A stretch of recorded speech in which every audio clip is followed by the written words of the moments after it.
केशव महतो जी, राजेश ठाकुर जी, सुबोध खान सहाय जी, हमारे candidate Kumar Jaimangal Singh ji, Shweta Singh ji, stage पे वरिष्ठ नेता कांग्रेस पार्टी के और गठबंधन के नेता, हमारे प्यारे कार्यकर्ता भाइयों बहनों, आप सबका यहाँ बहुत बहुत स्वागत, नमस्कार।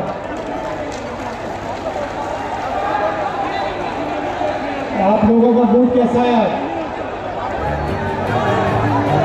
कैसा मूड?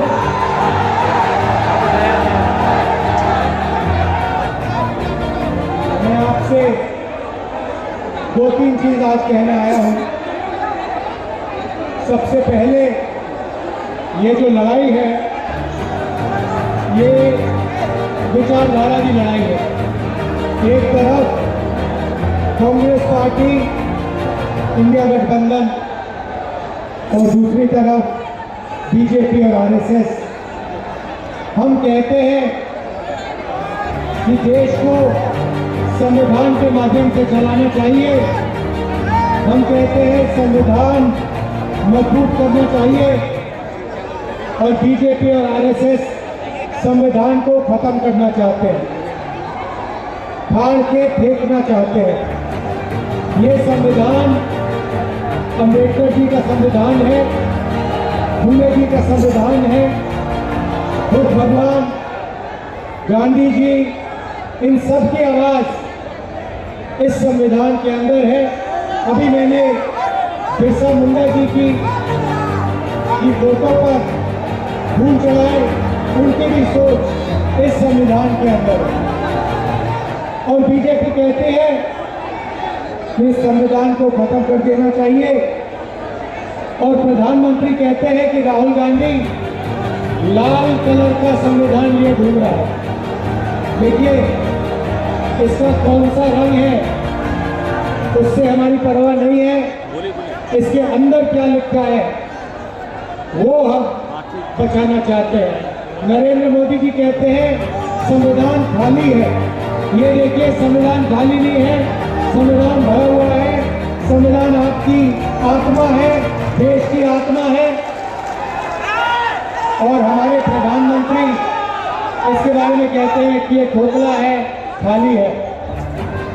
ये संविधान की लूटना चाहते हैं, क्योंकि जो आपका है, आपका जो धन है, ये लेना चाहते हैं, और अदानी जी जैसे लोगों को ये पकड़ाना चाहते हैं। भाइयों बहनों, मुझे कहा जाता है कि यहाँ पर ओबीसी की आबादी है, तो भीड़ में आज पिछड़े वर्ग के लोग होंगे। मैं आपसे सवाल पूछना चाहता हूं, क्या आपको मालूम है हिंदुस्तान में कितने पिछड़े वर्ग के लोग हैं? कोई जानता है? यहाँ पे हिंदुस्तान की आबादी में पिछड़े वर्ग कितने हैं? कोई बता सकता है मुझे? अच्छा बताओ, दलित कितने हैं हिंदुस्तान में? कितने % है? कोई नहीं बता सकता।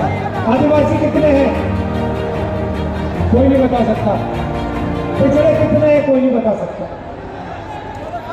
आपको अपनी ही आबादी नहीं मालूम। अगर आपको अपनी आबादी नहीं मालूम, तो फिर आपकी भागीदारी क्या होनी चाहिए, आपको कैसे मालूम होगी? मैं आज आपको बताना चाहता हूं कि हिंदुस्तान में 15% दलित आबादी है,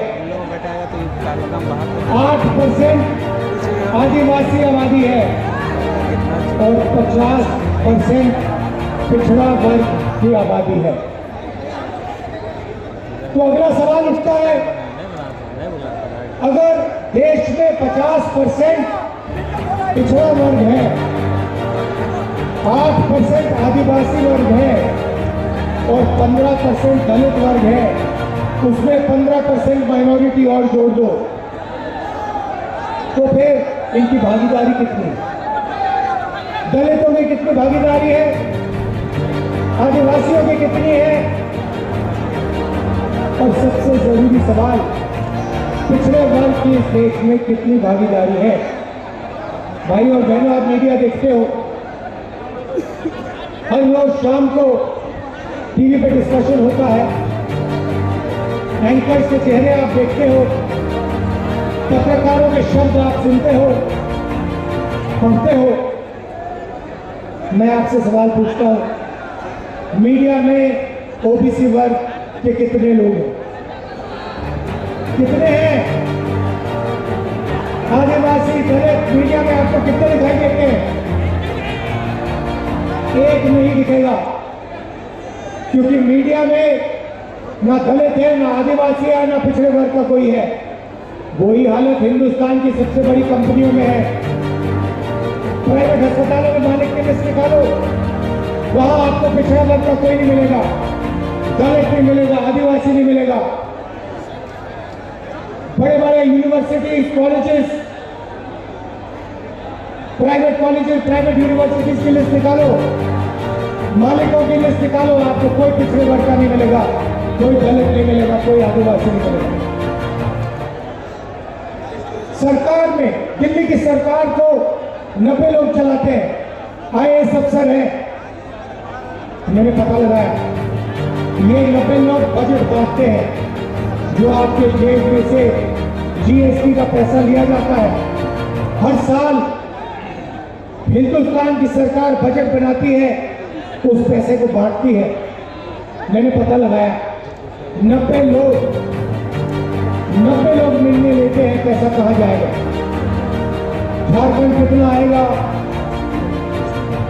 सड़क बनाने में कितना जाएगा, शिक्षा में, स्वास्थ्य में, डिफेंस में कितना जाएगा। भाइयों बहनों, आप हैरान हो जाओगे, 90 अफसरों में से एक अफसर आदिवासी था, 3 अफसर दलित थे, 3 अफसर पिछड़े वर्ग के थे। और अगर हिंदुस्तान की सरकार बजट में 100 रुपए खर्च करती है, तो आदिवासी वर्ग के अफसर 100 रुपए में से 10 पैसे खर्च करते हैं। आपकी भागीदारी, आपकी आबादी 8% और आपकी भागीदारी 100 रुपए में से 10 पैसे। दलित अफसर 3 है, दलितों की आबादी 15% और 100 रुपए में से 1 रुपया का निर्णय दलित अफसर लेते हैं। आदिवासी दलित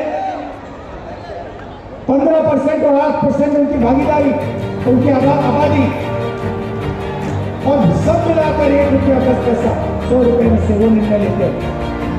अब बात करते हैं पिछड़ों की। हिंदुस्तान में आपकी 50% आबादी है कम से कम। 3 अफसर आपके, वो भी पिछड़े उठा रखे हैं, छोटे छोटे डिपार्टमेंट दे रखे हैं। और अगर हिंदुस्तान की सरकार 100 रुपए खर्च करती है, दलितों को और पिछड़ों को जोड़ दे, सबको जोड़ दे, तो 100 रुपए में से आपकी भागीदारी 6 रुपए 10 पैसे। आप कहीं के नहीं हो, आप जीएसटी देते हो, आप देश को भोजन देते हो, आप मजदूरी करते हो, और जब भागीदारी की बात आती है तो आप कहीं नहीं दिखते। प्रधानमंत्री 24 घंटा कहते हैं मैं ओबीसी हूं, मैं ओबीसी हूं, ओबीसी हूं। इसका क्या मतलब है? मैं आपसे पूछना चाहता हूं, हिंदुस्तान के प्रधानमंत्री ने अरबपतियों का 16 लाख करोड़ रुपए माफ किया है, अदानी का 16 लाख करोड़ रुपए, अदानी अंबानी ऐसे 25 लोगों का 16 लाख करोड़ रुपए माफ किया है। मैं आपसे पूछ रहा हूं, नरेंद्र मोदी जी ने पिछड़े वर्ग के लिए क्या किया, दलितों के लिए क्या किया, आदिवासियों के लिए क्या किया? मुझे बता दो, कितने किसानों का कर्जा माफ किया? महाराष्ट्र में चुनाव चल रहा है, बंबई में धारावी की जमीन है, सोने से भी ज्यादा कीमती है, 1 लाख करोड़ रुपए की जमीन है, अदानी जी को दी जा रही है। देश का पूरा धन इन्हीं 20-25 लोगों को दिया जाता है। कुछ समय में आपका जो स्टील प्लांट है ये भी भाग दे देंगे, सारे के सारे प्लांट प्राइवेटाइज करते हैं। कर दिए, इंडस्ट्री प्राइवेटाइज कर दी, और फिर यहां पे जो आपको पहले मिलता था, रिजर्वेशन मिलता था, उसको भी 14% तक घटा दिया। 27% पिछड़े वर्ग को मिलता था और उनकी सरकार ने 14% कर दिया है। तो कैसे ओबीसी की सरकार है ये अरबपतियों की सरकार है, अदानी की सरकार है, अंबानी जैसे लोगों की सरकार है, और इसका काम आपका धन आपसे छीनने का है। भाई और बहनों, जीएसटी जितना आप देते हो उतना अदानी देता है। आप शर्ट खरीदते हो, 18% जीएसटी आप देते हो, वही शर्ट अगर अंबानी खरीदेगा उतना ही पैसा वो देगा। जीएसटी आप देते हो, सब कुछ आप देते हो, और वो उठा के ले जाते हैं, बिना पूछे आपकी जमीन छीन लेते हैं। जैसे धारावी गरीबों की जमीन है, मजदूरों की जमीन है, उठा के ले जाने, और कोई क्यों नहीं बोलता। कौन बोलता है? कांग्रेस पार्टी बोलती है, राहुल गांधी बोलता है। ये मीडिया वाले जो बैठे हैं, ये जो बैठे हैं कैमरा लिए, इन्होंने कभी किसानों की बात की है? मजदूरों की बात की है? पीड़ितों की बात की है? कभी नहीं करेंगे। ये उनके हैं, अदानी के, इसलिए 24 घंटा मोदी का चेहरा दिखाते हैं। जो गरीबों की बात करेगा, जो धारावी की बात करेगा, जो बोकारो स्टील प्लांट की बात करेगा, जो मजदूरों की बात करेगा, उसको ये गाली देंगे,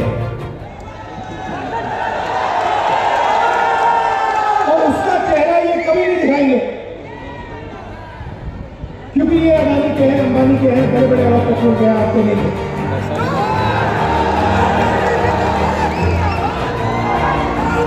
अभी देखिए, अभी मैं आपको दिखाता हूं, बताता हूं, उदाहरण देता हूं। 16 लाख करोड़ रुपए अरबपतियों को नरेंद्र मोदी ने दिया। अब देखना, मैं अब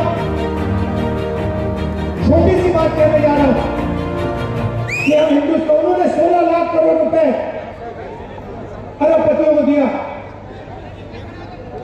मैं महिलाओं को बैंक अकाउंट में पैसे देने की बात करूंगा अभी 2 मिनट में, और बड़ा शाम को देखना, इसके बारे में मीडिया में कहीं नहीं सुनने को मिलेगा।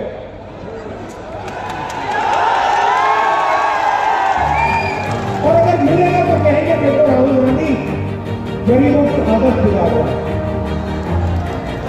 वहां जाता पैसा अदानी को जाता है तो आदत नहीं बिगड़ती, मगर किसान के बैंक अकाउंट में जाता है, महिला के बैंक अकाउंट में जाता है, बेरोजगार युवा के बैंक अकाउंट में जाता है, तो आदत बिगड़ जाती है। मुझे कोई फर्क नहीं पड़ता, मैं बता रहा हूं, और अभी शुरू किया है, अभी छोटा काम किया है। मैं बता रहा हूं, जितना पैसा नरेंद्र मोदी ने अरबपतियों को दिया ना, उतना ही पैसा मैं आपके बैंक अकाउंट में डाल रहा हूं। इस बार दिल्ली की सरकार नहीं आई, दिल्ली की सरकार नहीं आई, नहीं तो पता लग जाता आपको क्या है, कैसे सरकार चलाई जाती है। तो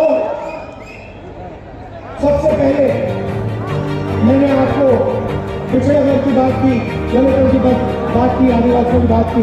सबसे पहले मैं बताना चाहता हूं, हम यहाँ पे जाति जनगणना करने जा रहे हैं। दूध का दूध, पानी का पानी हो जाएगा, सबको पता लग जाएगा कि उसकी कितनी भागीदारी है, कौन से वर्ग के हाथ में क्या है, कितनी जमीन किसके हाथ में है, कितने बिजनेस किसके हाथ में, मीडिया में कितने पिछड़े वर्ग के लोग हैं, दलित कितने, आदिवासी कितने, हम देश की एक्सरे करने जा रहे हैं। और इससे आपको पता लग जाएगा कितनी बेईमानी की जा रही है और आपका कितना धन आपके आंखों के सामने चोरी किया जाए। और यही काम हम झारखंड में करेंगे, जाति जनगणना। दूसरा काम और सबसे बड़ा काम, मैया समाज, नाम सुना है? झारखंड की महिलाएं, आप सुनिए, जैसे उत्तर हर रोज अदानी अपना बैंक अकाउंट चेक करता है ना, वैसे ही हर महीने जब झारखंड की महिलाएं सुबह सुबह अपना बैंक अकाउंट चेक करेंगी, उसमें हर महीने झारखंड की सरकार ने हर महिला के लिए 2,500 रुपये डाल दिया होगा।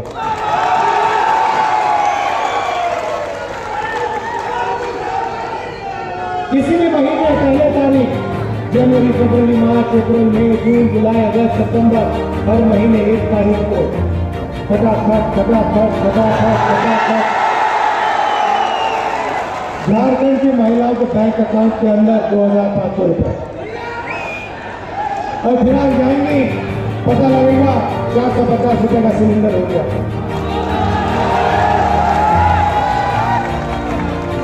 एसटी रिजर्वेशन 26% है, उसको हम 28% कर देंगे। एससी रिजर्वेशन 10% है, उसको 12% कर देंगे।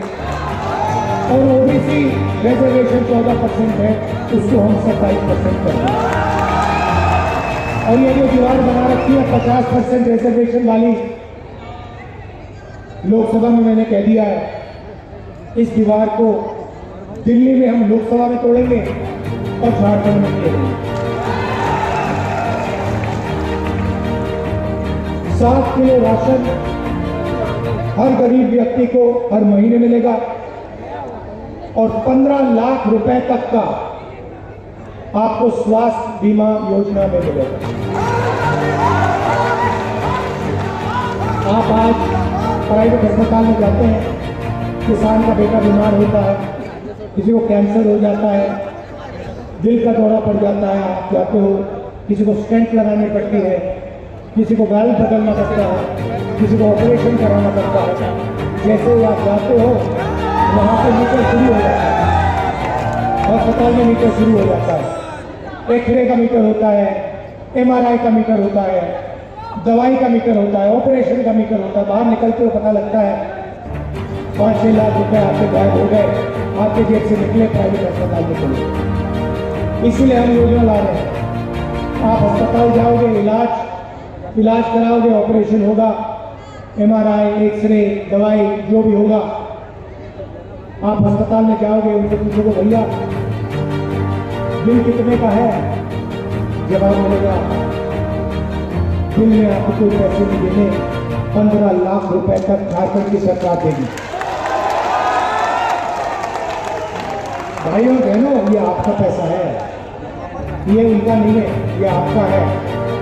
ये धन जो है, ये जंगल जो है, ये जमीन जो है, जल जो है, कोयला जो है, ये आपका है। ये इसमें लिखा है, संविधान में लिखा है। इसीलिए ये संविधान को खत्म करना चाहते हैं, इसीलिए ये बिरसा मुंडा जी, अम्बेडकर जी का सपना खत्म करना चाहते हैं। इस संविधान में लिखा है हर व्यक्ति एक जैसा है, हर जात, हर धर्म, हर प्रदेश, हर भाषा की इज्जत होनी चाहिए, इसमें लिखा है। युवाओं को नरेंद्र मोदी ने बेरोजगार बना दिया, नोटबंदी की, GST गलत GST लगा दी, पता लगा हिंदुस्तान में रोजगार पैदा ही नहीं होता है। अरबपति चाइना का माल उठा के आपको बेचते हैं। हम चाहते हैं मेड इन झारखंड हो, मेड इन बोकारो हो, मेड इन इंडिया हो।